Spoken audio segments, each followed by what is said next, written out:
I met Kathy about 25 years ago. She was a graphic designer, I was a copywriter.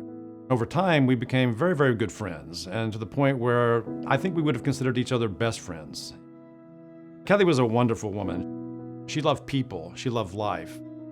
She was very creative, of course. She was an artist. She looked at life with the glass half full. In June of 2014, she was diagnosed with Lewy bodies dementia. The doctors were, of course, telling me that this disease is a brutal disease and that it would take her personality, it would take all of her capacities. Kathy had no relatives in the Twin Cities to be able to assume care responsibility on such a scale that she needed. They eventually contacted me and said, would you be willing and able to care for her indefinitely? She asked me if I would do it, and I did. We did pretty well until the end of the 4th year, and she reached a point where she just stopped eating.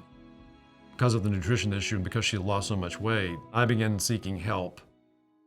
The social worker for the hospice program mentioned Open Arms of Minnesota, which I had never heard of.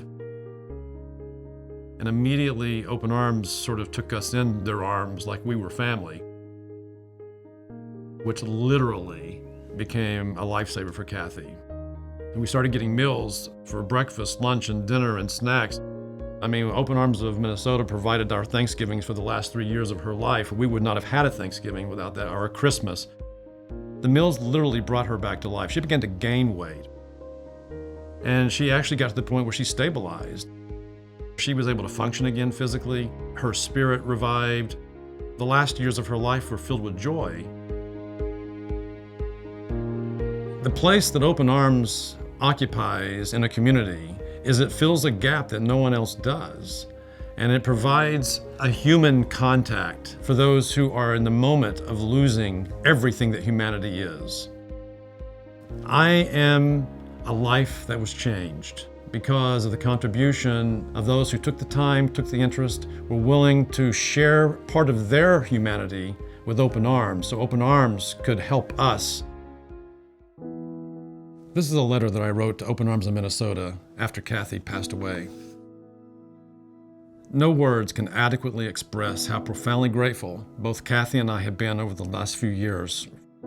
Without you, Kathy could not have remained in the comfort of her own home until the end of her life, as she had wished.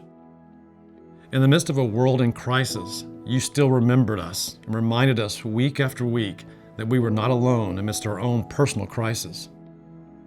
You nourished our bodies, yes, but you fed our spirits even more.